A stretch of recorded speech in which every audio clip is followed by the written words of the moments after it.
샌프란시스코 자이언츠가 필라델피아와의 시리즈 1차전에서 역전승을 거두면서 강세를 이어가게 되었습니다. 메이저리그 전체에서 샌디에고 다음으로 승률이 가장 높습니다. 그리고 이 경기에 이정우도 3번 타자로서 선발 출전했는데요. 경기 내용 전해드리도록 하겠습니다. 이정우의 꿈만 같았던 뉴욕 여정이 끝이 났습니다. 3일 동안 정말 행복했고 깜짝 놀랐죠. 샌프란시스코는 뉴욕 양키스와의 인터리그 경기에서 구단 역사상 최초로 위닝 시리즈를 달성하게 되었고, 이정우는 1차전 2타수 1안타, 2차전 4타수 1안타, 3차전 3타수 2안타로 총 9타수 4안타율 .444, 3홈런, 7타점, 5득점, 4볼넷. 두 경기 승리는 이정우가 이끌었다고 해도 과언이 아닌 대활약이었습니다. 이정우는 4월 10경기 동안 타율 .375, OPS 1.23이라는 충격적인 수치를 기록 중입니다. 아쉽게도 이정우는 뉴욕 양키스전에서 대활약에도 이주희 선수에 뽑히지 못했습니다. 신시내티와의 경기에서 연속 안타가 끊기고 연속 출루도 끊겼던 게 컸습니다. 시카고 컵스의 콘트레라스가 .390의 홈런은 이정우와 같고 타점이 3점이 더 많으면서 충분히 인정할 만하죠.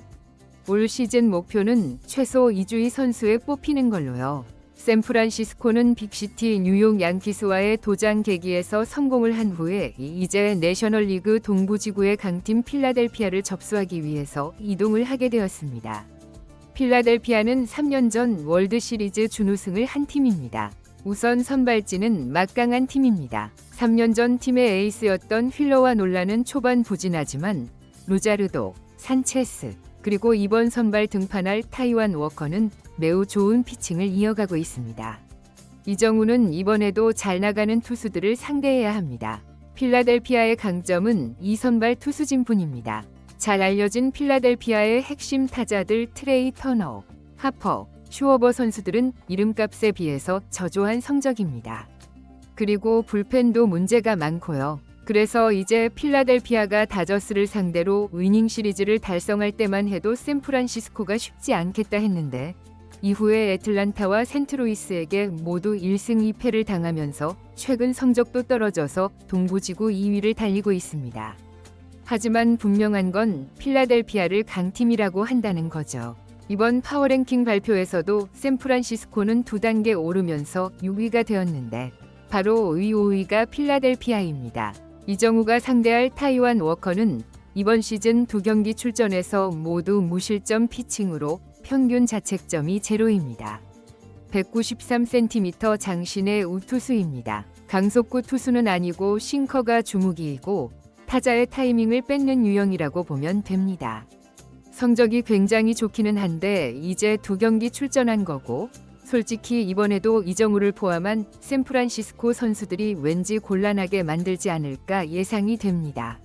이번 양키스전에서 이정우는 투수들을 정말 애먹게 만들었습니다. 전날 이 홈런도 당연히 대단했지만 7회에 해밀턴 투수를 상대했을 때도 정말 압권이었습니다.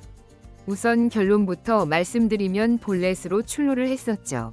그런데 그 과정이 투수에게 운 좋게 투스트라이크로 이정우가 불리한 상황이 되었어요. 앞선 타석에선 선발 투수 로던이 변화구로 당했다 보니까 해밀턴은 패스트볼을 선택했습니다. 그런데 이정우에게 점점 말려들더니 구종을 바꾸고 아무리 애를 써봐도 이정우가 다 커트를 해버리는 겁니다. 어느새 8개의 공을 던지게 만들었습니다. 이대로 패스트볼을 가운데로 던졌다가는 큰일 날 것 같고 3연타석 홈런이 될까 겁이 날 거 아닙니까? 투수는 9구째 포기하듯이 볼넷으로 내보내는데 개인적으로 진짜 매우 짜릿했습니다. 이정우에게 던질 곳이 없었다는 겁니다. 이렇게 투수들이 이정우를 어렵게 상대할수록 샌프란시스코가 강해질 수 있을 것입니다. 멜빈 감독은 타순 변경을 또 했습니다. 이정우는 쉬게 해줘도 될 법한데 3번 타자로 배치를 시켰고, 순서대로 보면 야스트람스키, 아다메스, 이정우, 체프먼, 라모스, 웨이드 주니어, 플로레스, 베일리, 피츠제럴드였습니다. 샌프란시스코의 선발 투수는 랜더 루비였습니다. 두 번째 경기에서 6이닝 1실점으로 호투를 펼치면서 붙박이 선발 가능성이 높았던 선수죠. 1회 초에 아다메스가 출루하면서 이정우에게 기회가 왔습니다. 양키스전에 너무 큰 활약이고 여기저기 미국 방송에서 이정우에 대한 분석과 극찬 세례가 쏟아졌다 보니까 그냥 기분상 이번에도 한 방 나올 것 같았습니다. 그런데 루킹 삼진, 여러분 결론부터 말씀을 드리겠습니다. 이정우가 이번 경기는 그냥 쉬어가는 경기가 되었습니다. 이럴 거면 그냥 쉬게 하는 게 좋았을 텐데 이정우는 과거 인터뷰에서 메이저리그 적응의 가장 큰 걸림돌을 투수들의 구속과 구위, 자신의 타격 능력 이런 게 아니었습니다. 팀의 주전으로서 162경기를 소화할 체력이 되느냐가 가장 큰 관건이라고 했습니다. 그래서 잘 먹고 잘 쉬어야 한다는 걸 강조했었습니다. 그걸 알고 있는지 멜빈 감독은 이정우가 타격감이 좋은 상황일 때 갑자기 이틀을 휴식을 준 적이 있습니다. 그게 바로 4월 3일이었습니다. 당시에는 너무 이른 휴식이라서 휴식을 빙자한 교체인 건 아닌지 의심도 했지만 실제는 정말 휴식이 맞았죠. 다른 선수들도 로테이션을 돌리기도 했습니다. 스포츠에서 체력 관리는 정말 가장 중요한 부분이라고 할 수 있죠. 이정우는 10일 연속 출전이었습니다. KBO에서 활약했을 때는 주 6일 경기로 월요일에 고정적으로 휴식을 취했거든요. 그걸 7년 동안 한 거잖아요. 루틴이 바뀌는 게 어렵죠. 투수는 그래도 대부분 4일 휴식 후에 마운드에 오르는 패턴이기 때문에 오히려 적응이 어렵진 않습니다.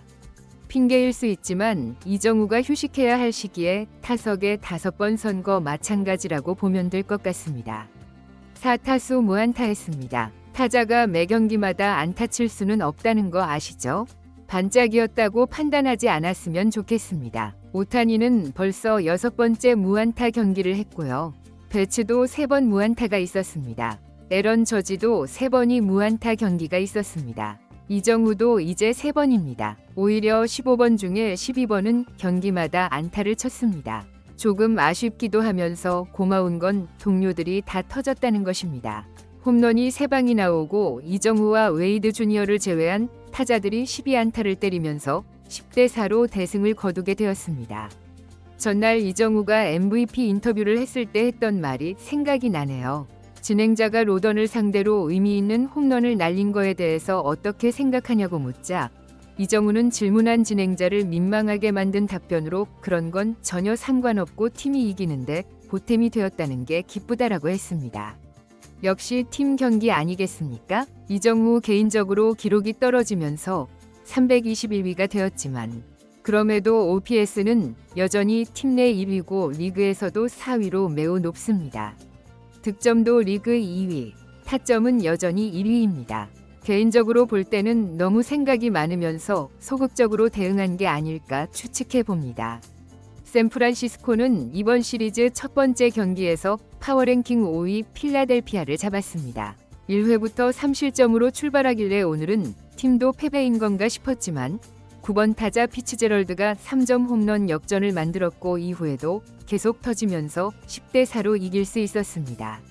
내일은 같은 시간에 열리게 되는데 혹시 모르겠습니다. 이정우에게 휴식을 줄지도요. 내일 선발 투수가 로자르도라는 왼손 파이어볼러거든요. 멜빈 감독은 상대 투수에 따라서 플래툰을 가동하기도 했고 그때마다 이정우는 플래툰과 상관없이 출전시켰지만 관리 차원에서 이 타이밍이라면 휴식을 줄 수도 있지 않을까요? 중요한 건 이정우가 왼손 투수에게도 매우 잘 친다는 거죠. 쉬어도 좋고 오늘 무안타로 독이 올라서 내일 경기에서 활약해도 좋고요. 이정우를 응원하면서 팀도 잘 나가니까 그래도 응원할 만해요. 다음은 15위 팀 말고 8강 진출팀 소식 전해드리도록 하겠습니다.